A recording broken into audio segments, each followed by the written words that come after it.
It's a GameSpot article that says the Nintendo Switch refuses to retire and the PS2 should probably be nervous. While all eyes are on the Switch 2 console following the release of Nintendo's financial results briefing today, that its predecessor has continued to cement itself as Nintendo's best-selling console of all time, with 155.92 million consoles sold as of March 31st, 2026. That puts the Switch within spitting distance of Sony's PlayStation 2, currently the best-selling console of all time, with 160 million units sold as of March 31st, 2024.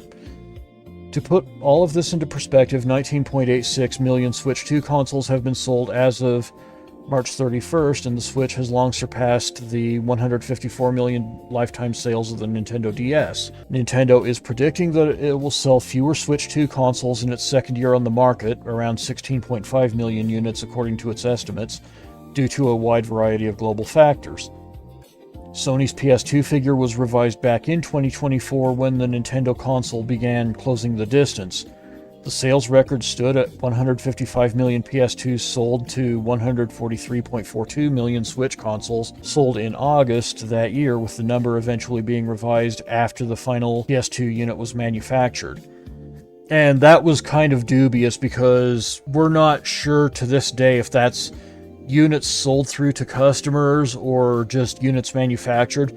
There could be warehouses full of unopened PS2s to this day that have not been shipped out or sold. And I would hope that those systems end up in the hands of customers, because the PS2 is still one of the greatest systems of all time.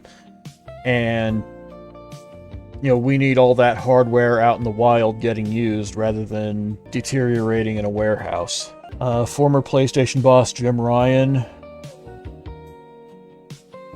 I'll have a lot to say about him another time, confirmed the updated total in a podcast before it was officially added to the PlayStation history page. If Nintendo wants to beat that record, selling another 4 to 5 million Switch consoles isn't unfeasible, given the long legs of its hardware, but several factors might prevent it from dethroning Sony as an all-time bestseller. The most obvious of these is a looming price hike, as it's not only the Switch 2 that will be more expensive later this year. Nintendo raised the price of all Switch console models late last year, and more price hikes have been announced for Japan, one of the markets where the Switch is at its strongest.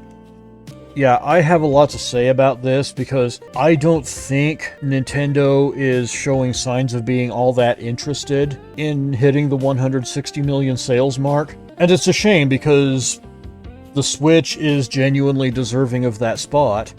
It feels like instead of going really hard in the paint to get the Switch out there, especially in the times that we're living in right now where prices are trending upward and everything is getting more and more expensive and gamers are getting priced out of more and more aspects of this industry as time goes on, Nintendo could do really well to put the Switch 1 out there as the budget console that people can get into for a reasonable price, but they would just coast to 160 and probably 170 if they did that. I don't think they're interested in doing that, and that's kind of a disservice to everything that the Switch has been since it launched back in 2017. Of note, I know I personally paid for 3 PS2s total. They had a high hardware failure rate, yes. Not to diminish the PS2's legacy, but how many were repeat purchasers? Yeah, that's completely valid. My PS2 was a pretty good soldier.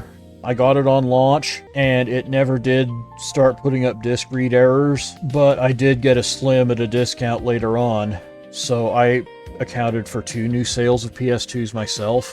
I'm guessing the Switch had the opposite issue where, if you look around YouTube, you're not going to have to look very far to see people who are buying every single collector's edition of the Switch 1. That I would like to see the Switch 1 get the record because it goes against the grain in so many facets. It's a small form factor. It's cartridge-based. It, at least at the time, was a really good budget option compared to everything else that was on the market. It was kind of the PC Engine of our time. Whereas the PC Engine, of course, has made a good chunk of its reputation on being the budget alternative to the Famicom, the Master System, and eventually even the Super Famicom and the Genesis or Mega Drive, depending on where you lived. Obviously, that didn't hold up when the Duo came out, but that was more of an upscale device than just your little tiny square box PC Engine. It has the same energy. It was even a hybrid in its own right, like we had the PC Engine GT as the portable version. The price increase on the Switch 1 to avoid the price increase on the Switch 2 isn't going to help. Nope, it is not. That's the point I'm trying to get at. Like, Nintendo seems to be more interested in cushioning the blow to themselves than they are in cementing the Switch 1's legacy. I feel the Switch 1 will still hit it. Even with the price increase, it still represents seriously good value. Yeah, we'll see what happens in the next year or so. 4 million is not a huge hurdle to climb. Like, it's a drop in the bucket compared to the almost 156 million that it's moved up to this point. I do not expect that to be a huge hurdle, but they're definitely making it as difficult as possible for themselves. And don't get me wrong, I'll still celebrate when it gets over the hump.